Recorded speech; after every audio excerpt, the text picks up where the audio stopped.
fight our country's battles in the air, on land and sea.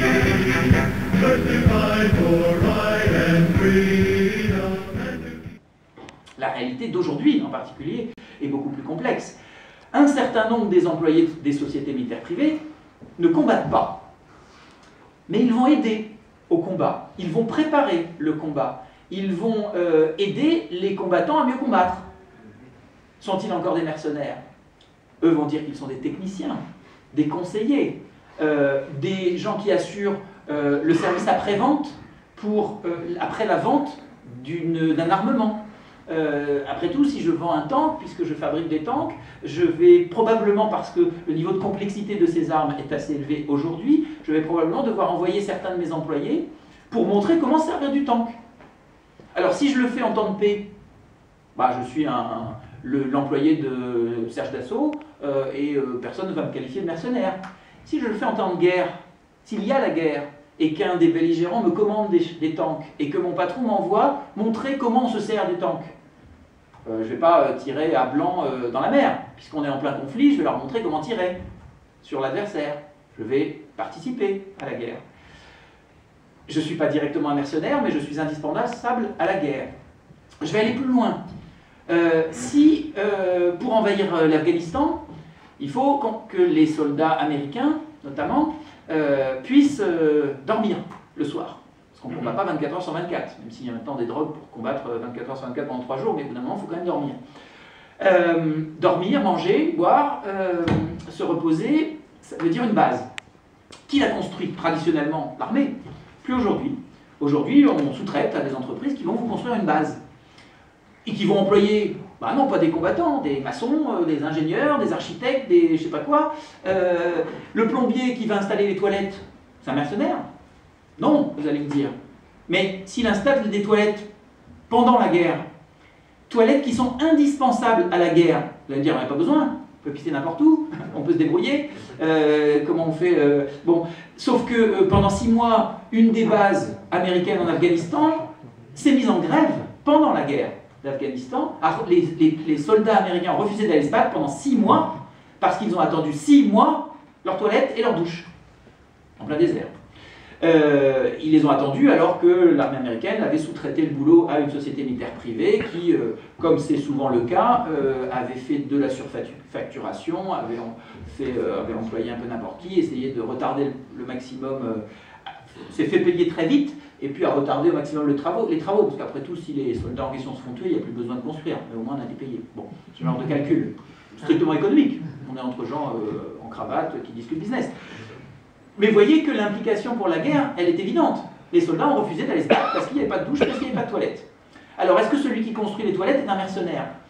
Un autre signe que peut-être c'est un mercenaire, c'est qu'il est beaucoup plus payé qu'un plombier habituel, que mon plombier. Et pour cause, il risque sa peau. Parce qu'il devient lui-même une cible stratégique. Si moi je suis dans la résidence en Afghanistan et que je veux chasser les occupants, et que je vois que sans douche ou sans toilette, les combattants américains ne vont pas combattre, eh ben je tue le plombier, évidemment. Mais le plombier, il le sait qu'il risque ça. Donc il demande un sursalaire et il demande un revolver, puis un uniforme. Et il demande la même protection que les soldats. Alors là, il y a un conflit. Parce que les soldats ne veulent pas qu'il ait le même statut, parce que c'est un peu dégueulasse. Eux, ils ont voulu s'engager pour leur patrie, ils ont un uniforme, ils ont un salaire, un cadre. On ne peut pas les comparer avec un plombier. Mais le plombier, il aimerait bien bénéficier de la même protection que le soldat. Donc parfois, il y a des conflits comme ça. Et vous voyez que la définition est compliquée, est complexe. Et bien sûr, ils en jouent. La CECOPEX ne fait que du conseil. Ils vont aider le gouvernement chinois à lutter contre les pirates. Sympa. Bon, le gouvernement chinois, c'est une dictature abominable, c'est le pays qui enferme le plus sa population, après les États-Unis, mais les États-Unis, officiellement, ce n'est pas les opposants qu'on enferme. Pardon. Bref, vous voyez, c'est un peu compliqué. On ne fait que du conseil. MPRI en ex-Yougoslavie a conseillé les Croates pour faire une... donc, alors là, ce sont des ex-généraux. Ça ressemble un peu plus à des mercenaires. Ils avaient cette formation-là, mais ils n'ont pas pris part au combat. Ils ont juste conseillé l'état-major de l'armée croate dans sa guerre contre les Serbes. Et puis 3 mois plus tard, dans les 3 mois qui ont suivi, il y a eu une offensive éclair de l'armée croate. MPRI, les gens de cette société militaire privée américaine étaient déjà repartis. Cette guerre éclair a été extrêmement efficace. Et efficace pourquoi? Parce qu'elle a fait de la purification ethnique. C'est-à-dire qu'ils ont bombardé les populations civiles pour qu'elles se barrent. Qui a suggéré cette idée diabolique et redoutablement efficace, surtout dans la perspective d'une négociation ensuite, d'un partage des territoires en fonction des populations qui étaient encore dessus? MPRI dit, ah ben non, pas nous. Nous, on est des soldats, enfin des ex-soldats, on conseille rigoureusement dans le sens du respect des droits de l'homme. Oui, bien sûr. Bien sûr, mais alors l'état-major croate dit, ben non, nous, c'est MPRI qui nous a appris cette méthode vachement efficace.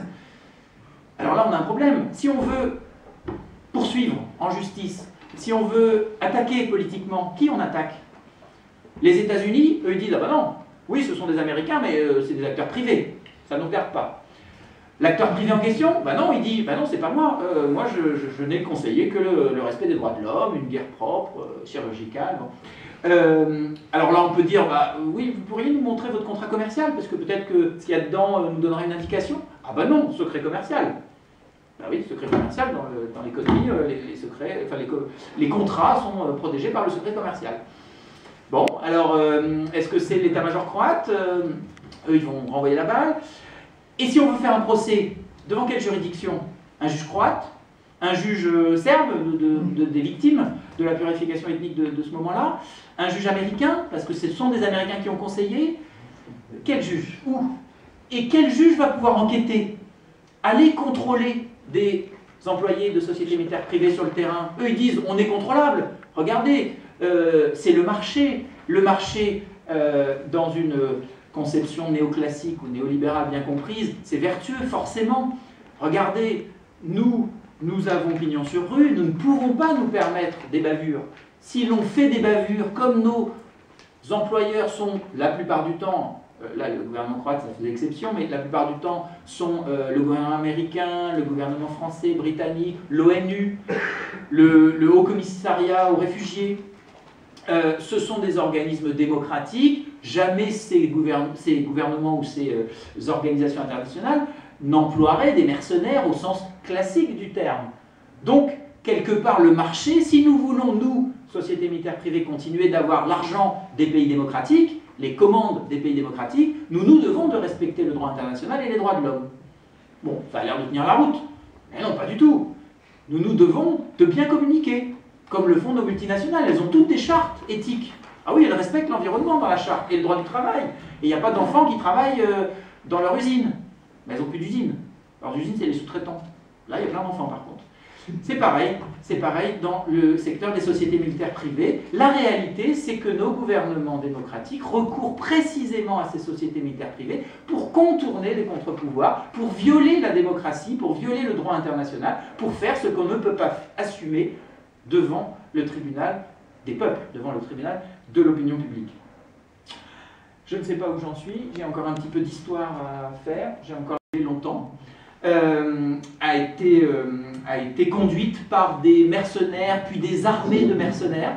Régulièrement, Machiavel, dans Le Prince, met en garde les princes contre le recours aux armées de mercenaires, parce qu'il a constaté que au temps de la guerre de 100 ans, au temps du Haut Moyen-Âge, on recourt effectivement régulièrement à des armées mercenaires. Les seigneurs se font la guerre par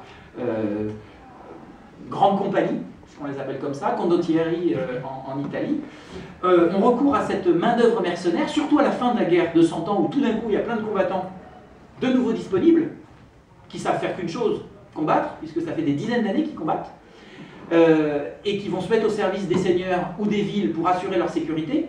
Et puis qu'à un moment vont se dire, bon, en allant frapper à la porte d'une ville, nous pouvons assurer votre sécurité, c'est tant. Comment? Vous contestez le prix? Mais vous savez qu'on peut à la fois vous protéger, mais aussi vous menacer. Parce qu'en fait, on va vous protéger de nous. Tant que vous nous payez, on ne vous attaque pas. Quand vous arrêtez de nous payer, on vous attaque. Un peu la loi de la mafia quand elle demande de la rançon à un commerçant pour le protéger. Et puis le jour où il ne paye plus, c'est son commerce qui brûle.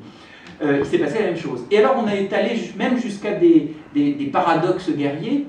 Je crois qu'Arnaud nous parlera un peu plus des implications en relation avec la guerre moderne, de cette privatisation rampante de la guerre.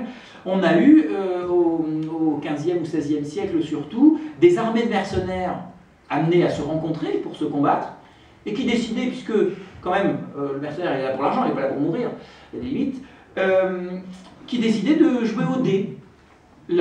l'issue de la bataille. C'est quand même beaucoup plus sympa, histoire que entre collègues, on ne se fasse pas de tort. Et alors l'intérêt de la ville, du seigneur, voire de l'État souverain, on n'est pas encore dans l'État-nation à ce moment-là, mais eh bien on s'en moque éperdument. Et ce que dit